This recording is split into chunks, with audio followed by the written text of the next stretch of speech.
2024 లేదా 25లో డిగ్రీ లేదా బీటెక్ చదివారా? సాఫ్ట్‌వేర్ జాబ్ కోసం ఎదురు చూస్తున్నారా? అయితే కోడ్‌జ్ఞాన్ 100 డేస్ కోర్సులో చేరండి. జాబ్ సాధించండి. నమస్కారం లాభిశెట్టి మహేష్ గారు. నమస్తే అండి. పిల్లల గురించి ప్రతి పేరెంట్స్ కూడా ఆలోచిస్తూ ఉంటారు. ఫస్ట్ వాళ్ళు ఫైనాన్షియల్‌గా స్టేబుల్‌గా ఉన్నామా లేదా అని చెక్ చేసుకుంటూ ఉంటారు. అండ్ నాకు ఖర్చులు పెరిగిపోతాయి, నాకు రెస్పాన్సిబిలిటీ పెరుగుతుంది. సో ఇప్పటి నుంచి నాకొచ్చిన ఆదాయంలో ఎంతో కొంత నేను పొదుపు చేయాలి అనుకునే వాళ్ళకి ఎలాంటి మార్గం ఉంది సార్?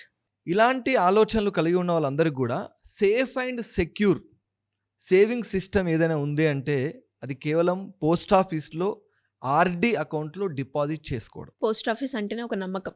ఎస్, పోస్ట్ ఆఫీస్ అంటేనే నమ్మకం. Central government scheme, central government ఆధ్వర్యంలో వాళ్ళ యొక్క డబ్బులన్నీ కూడా పొదుపు చేయబడతాయి.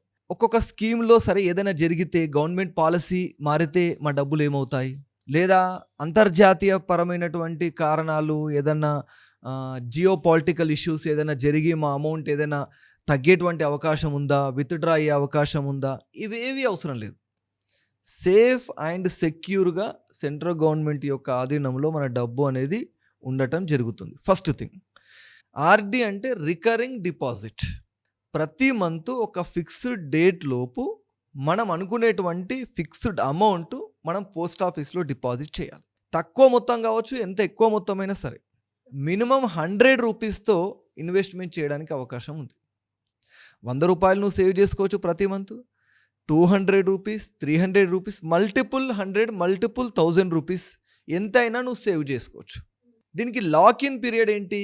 5 years అనేది లాక్ ఇన్ పీరియడ్. పెట్టుబడి ఎంత పెట్టాలి సార్ మనం? మీరు ఇన్ని ఫ్యాక్టర్స్ చెప్పారు కదా, ఎంతతోటి స్టార్ట్ చేయొచ్చు? 100తో స్టార్ట్ చేయొచ్చు, మ్యాక్సిమం ఎంతైనా సరే. బట్ ప్రతి మంత్ ఫిక్స్డ్ డేట్ లోపు మనం మన అకౌంట్లో సేవ్ చేసుకోవాలి. ఎంత రిటర్న్ వస్తుంది? చాలా అద్భుతమైనటువంటి మనకు రిటర్న్ అనేది ఇక్కడ కనిపిస్తుంది. 6.7% ఇంట్రెస్ట్, యాన్యువల్ ఇంట్రెస్ట్ అనేది రావడం జరుగుతుంది. దీంట్లో ఉన్న ఇంకొక స్పెషల్ అడ్వాంటేజ్ ఏంటి అంటే క్వార్టర్లీ కాంపౌండ్ ఇంట్రెస్ట్ అనేది ఇక్కడ ఉంటుంది. ఎంత మల్టిపుల్ అవుతుంది దాంతో? ఫర్ ఎగ్జాంపుల్ మనం 100 రూపీస్ సేవ్ చేసాం అనుకోండి, 3 monthsలో దాని యొక్క ఇంట్రెస్ట్ రేట్ ఎంతైతే ఉందో దాన్ని యాడ్ చేస్తారు. అప్పుడు ఏమవుతుంది? 3 months తర్వాత మన ప్రిన్సిపల్ 100 ఉండదు, దాని ఇంట్రెస్ట్ కలిసి ఉంటుంది. మళ్ళీ 3 monthsలో ఛార్జ్ చేసేటప్పుడు ఈ 100 ప్లస్ ఇంట్రెస్ట్ కలిసి ఉన్న అమౌంట్ పైన మనకి ఇంట్రెస్ట్ ఛార్జ్ చేయడం అనేది ఉంటుంది. ఓకే, అట్లా అంటే ప్రతి 3 monthsకి ఒకసారి ఇంట్రెస్ట్ క్యాలిక్యులేషన్ అనేది జరుగుతుంది. కాబట్టి ఇయర్లీ 4 times మనకి ఇంట్రెస్ట్ రావడం అనేది జరుగుతుంది. ఇంట్రెస్ట్ పైన ఇంట్రెస్ట్ అంటే కాంపౌండింగ్ అనేది క్వార్టర్లీ క్యాలిక్యులేట్ చేయడం జరుగుతుంది.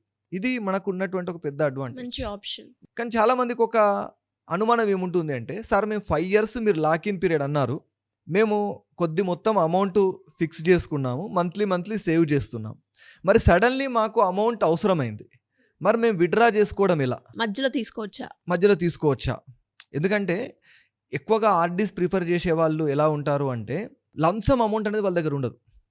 రోజు కూరగాయలు అమ్ముతుంటారు, డబ్బులు వస్తాయి, ఓకేనా? అవన్నిటిని వేలుగా తయారు చేసి మళ్ళీ ఫిక్స్డ్ డిపాజిట్లో పెట్టాలి అనుకుంటే చాలా కష్టం. అప్పటి వరకు అది అమౌంట్ ఉండదు, డబ్బులకు కాళ్ళు వస్తాయంటారు, అవునా కదండి? అది ఖర్చు అయిపోతూ ఉంటుంది. కాబట్టి ఇలా రోజు డబ్బులు వస్తుంటాయి, ఒకేసారి లంసమ్ అమౌంట్ తయారవ్వదు, ఫిక్స్డ్ డిపాజిట్ చేయలేము.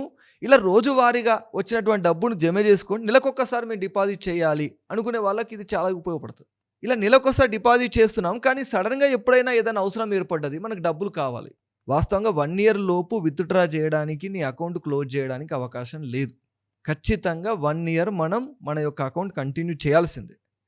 1 year తర్వాత 5 years లోపు నువ్వు నీ అకౌంట్ని క్లోజ్ చేయాలి అనుకున్నట్లయితే అప్పటి వరకు నువ్వు కట్టినటువంటి మొత్తం పైన 4% ఇంట్రెస్ట్ మాత్రమే క్యాలిక్యులేట్ చేసి నీ యొక్క డబ్బులు నీకు ఇవ్వడం జరుగుతుంది. అంటే యాక్చువల్గా ఎంత వచ్చేది? 6.7 ఇంట్రెస్ట్ వచ్చేది, కానీ ఇప్పుడు ఎంత వస్తుంది? కేవలం 4% మాత్రమే ఇంట్రెస్ట్ రావడానికి అవకాశం ఉంది. కాబట్టి మనం లాక్-ఇన్ పీరియడ్ కంటే ముందు విత్డ్రా చేసుకోకపోవడం వల్ల చాలా మంచి రిజల్ట్స్ ఉంటాయి. ఒకవేళ ముందే మనం విత్డ్రా చేసుకుంటే మనకు రిటర్న్స్ అనేది కనబడటం జరగదు. సో మినిమం 5 years అయితే మనం గ్యారంటీగా లాక్ చేయాలి. దీనికన్నా ఎక్స్టెండ్ చేసుకోవచ్చు అంటారా సార్? ఇఫ్ ఇన్ కేస్ మనకి 5 years అయినా పర్లేదు, ఇంకొంచెం పెద్దగా అయినా కూడా నేను పెట్టుకోవాలనుకుంటున్నాను, లాభాలు ఎక్కువ వస్తే అనుకునే వాళ్ళకి ఎలా ఉంటుంది? దానికి ఎలా ఉంటుంది ప్లాన్ అంటే, ఇంకొకసారి ఎక్స్టెండ్ చేసుకోవచ్చు. ఓకే, ఈ ప్లాన్లో 5 years వరకు మనం సేవ్ చేసుకుంటాం కదా, ఇంకొకసారి ఎక్స్టెండ్ చేసుకోవచ్చు. మళ్ళీ అలా 10 years అయిపోక మళ్ళీ మనం కంటిన్యూషన్గా ఎక్స్టెండ్ చేసేటువంటి అవకాశం లేదు దీంట్లో. కాబట్టి ఓన్లీ 5 ఇయర్స్, ఆ తర్వాత ఇంకొక నెక్స్ట్ 5 ఇయర్స్, ఆ 10 సంవత్సరాల వరకు మాత్రమే దాన్ని ఎక్స్టెండ్ చేసుకోవచ్చు. ఎందుకని?